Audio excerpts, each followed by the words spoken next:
ಬರದಿಂದ ಸಾಗುತ್ತಿರುವ ಕರ್ಕದಿಂದ ಹಾಲಮಡ್ಡಿಯವರೆಗೆ ರಸ್ತೆ ಡಾಂಬರೀಕರಣ ಕಾರ್ಯ. ದಾಂಡೇಲಿ ಜನತೆಯ ಬೇಡಿಕೆಗೆ ಆರ್.ವಿ. ದೇಶಪಾಂಡೆ ಸ್ಪಂದನೆ.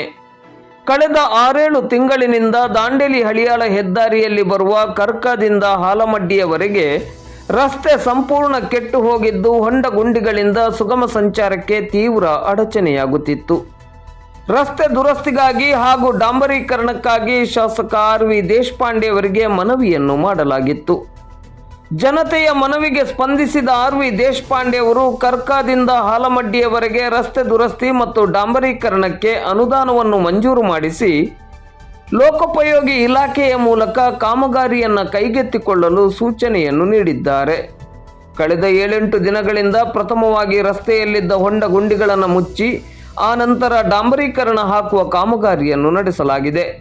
1ನೇ ಹಂತದ ಡಾಂಬರೀಕರಣ ಕಾರ್ಯ ಮುಗಿಸಿ 2ನೇ ಹಂತದ ಡಾಂಬರೀಕರಣ ಕಾಮಗಾರಿ ಅಂತಿಮ ಹಂತದಲ್ಲಿದೆ. ಒಟ್ಟಿನಲ್ಲಿ ಇಂದು ಭಾನುವಾರವೂ ರಸ್ತೆ ದುರಸ್ತಿ ಕಾಮಗಾರಿ ಭರದಿಂದ ನಡೆಯುತ್ತಿದೆ.